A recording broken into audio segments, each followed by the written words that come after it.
Hey everyone, it's Stephanie and welcome back to my channel. So today I have my very late November TBR, and I know I'm not going to get through all of these, but I want to have a variety of options to choose from because I'm really embracing this mood reading. So let's just start with my obligation reads, buddy reads, readathons, that kind of thing. I am a co-host for the Rating Project Gutenberg Readathon, and I'm co-hosting that with Christy Lewis, Dostoevsky in Space, Elvis from Book Time with Elvis, Kate from The Literary Apothecary, and Tiffany from Beautiful Minutia. So the group read is Rasselas by Samuel Johnson. I'm going into this not really knowing anything about it because it's kind of short, but I have heard it's very entertaining and it has a lot of short chapters, so I'm very excited. For Mark's prompt, read something other than a novel, I plan on reading this pamphlet that Christy actually brought to my attention, and that's Southern Horrors, Lynch Law in All Its Phases by the author Ida B. Wells Barnett. And she was an African-American civil rights activist and early women's rights advocate, active in the women's suffrage movement. So I think this will be very interesting. I know it will be a hard read, but I think a very important one. I'm also planning on reading for Tiffany's prompt, which is a classic under 300 pages, and my prompt, which is to reread a favorite classic or read a book by your favorite classic author. I've fallen in love with Anthony Trollope this year. I've read several books by him. I'm really loving his writing. So I picked Nina Balatka, and it follows two characters, a Christian and a Jewish person, and they kind of have a Romeo and Juliet style. I hate to make that comparison, but it's the whole star-crossed lovers, their families don't want them to be together because of blah blah blah. In this case it's religion. And I will say I have already read this one, and it was a book. So moving on. The Southern Horrors pamphlet will also fit in with Kate's prompt, which is a nonfiction piece of work. So, checking off all those boxes. I would like to read The Twyford Code by Janice Hallett. This will be a buddy read with my friend Sharon from Sharon Dwyer. We read The Appeal together and it was so much fun. I love the way this author writes. And it says it's time to solve the murder of the century. I'm going in not knowing that much, but it looks like it is in multimedia formats, just like The Appeal, which makes me very excited. So I think this one's going to be very good. I'm also continuing with my extremely slow read of Otesha Moshfegh's short story collection, Homesick for Another World.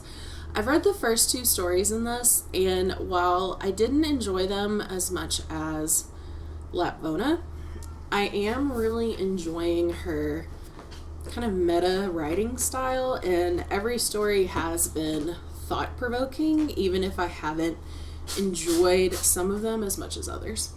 So many books here. Next, I am 45% into Rhythm of War by Brandon Sanderson. Finally, I am trying to finish this before The Lost Metal comes out on November 15th, so I have about a week, which I think I can do. I have the audiobook, I have the ebook, I have the physical book. I'm well prepared. And Brandon Sanderson's writing style does read very quickly, but I am really enjoying this.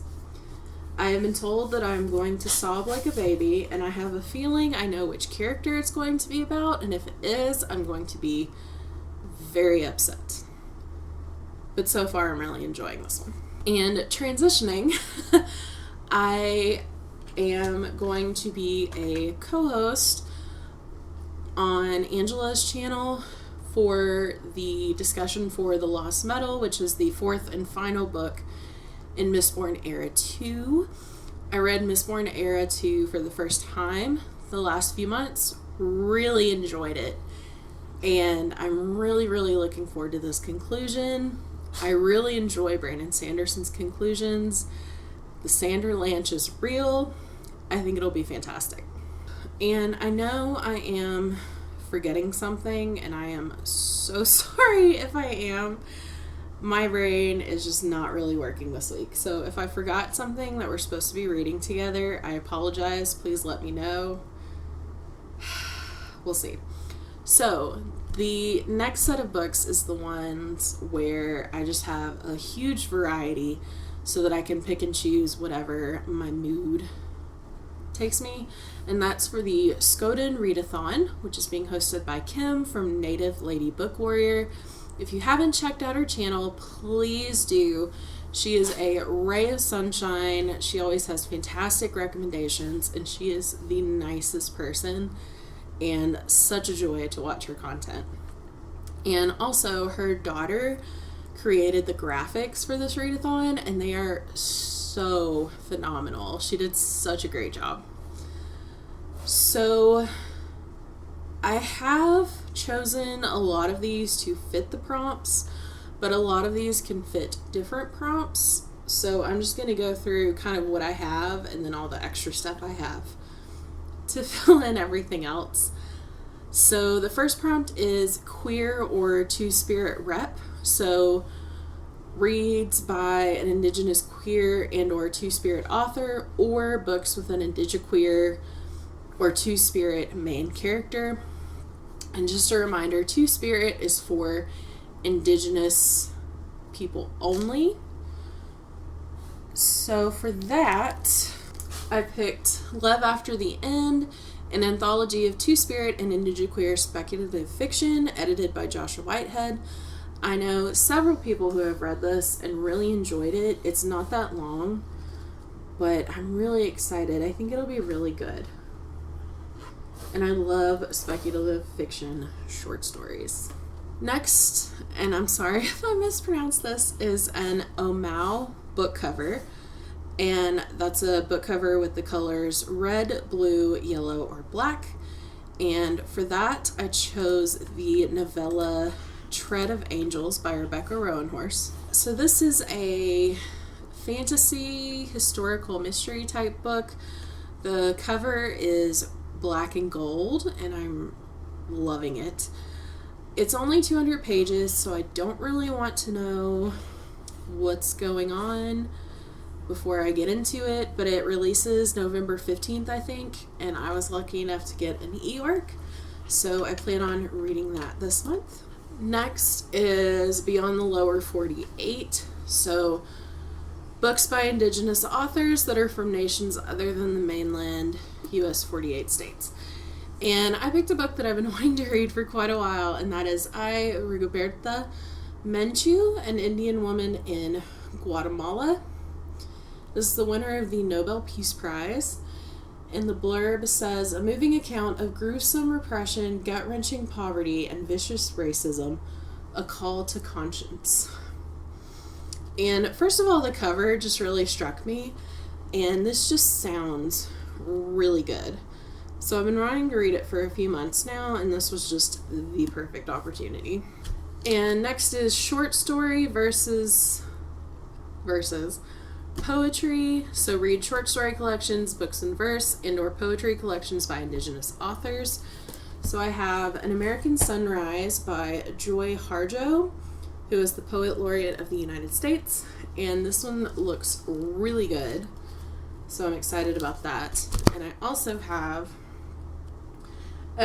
Eyes Bottle Dark with a Mouthful of Flowers, poems by Jake Skeets. This is the winner of the National Poetry Series, and the cover just really captured me, and they sound like they're going to be fantastic. We also have middle grade or children's, so I have two options for that.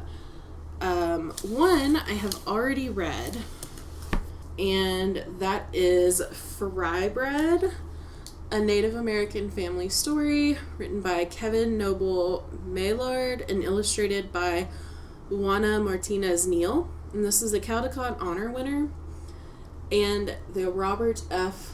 Siebert Medal. But this is just so cute and so lovely. And it talks about making fry bread and the tradition behind it. And it's just so sweet. So please go check it out. It's adorable. And I'm also planning on reading, which I've already started, Elatsoe by Darcy Little Badger. And it's a YA fantasy novel. And apparently Elatsoe is our main character, and she can raise the ghosts of dead animals, and her beloved cousin has just been murdered, and so she's going to kind of pry into that. She learns some gruesome secrets, but this one just sounds so good, and I've heard it's got cozy vibes, which makes me really happy. Next is S.G.J. Rendon or Wyden. So read a horror, mystery, and or thriller book by an Indigenous author. And for that I chose Mapping the Interior by Stephen Graham Jones, who is amazing. I've read 2 of his books, and he is a member of the Blackfeet Nation. This is a horror novella, and so I'm not really going into it knowing that much. I want to be really surprised and scared, but I've heard this one is so good. Next is nonfiction, and Rigoberta will also count for that, but I also got Dark Emu, Aboriginal Australia and the Birth of Agriculture by Bruce Pascoe, and this one just sounds really interesting, and it's about the Aboriginal people of Australia, which we don't really learn that much about in school, so I think it'll be very educational. And the bonus prompt is to read a graphic novel, and I have already started This Place, 150 Years Retold. This is by a ton of Indigenous authors.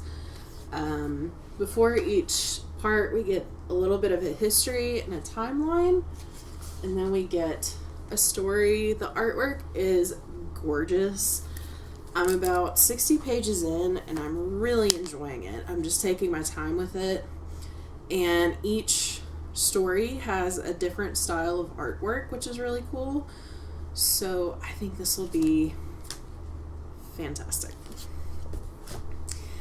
And as if I didn't have enough, I also have, which I've been wanting to read for a while, Trail of Lightning by Rebecca Rowanhorse and Storm of Locusts by Rebecca Rowanhorse. These are the first 2 books in her 6th World series. I think there's going to be 4 books, but books 3 and 4 aren't out yet. So I'm really excited about these. I think they'll be fantastic. And then I may fit in some mood reading between all of that. It's a crazy month. It's my birthday month, and Thanksgiving, and work is crazy as per usual now. So we'll see. Hopefully I can get to all of these, because seriously, all of these books sound so good. So what are you reading in November? Have you read any of these? What do you think I should start with? Let me know down below. If you'd like to leave an emoji, leave a lightning or storm emoji down below. As always, if you like this video, make sure to click the thumbs up and hit the subscribe button if you'd like. Thank you so much for watching, and I will see you guys next time.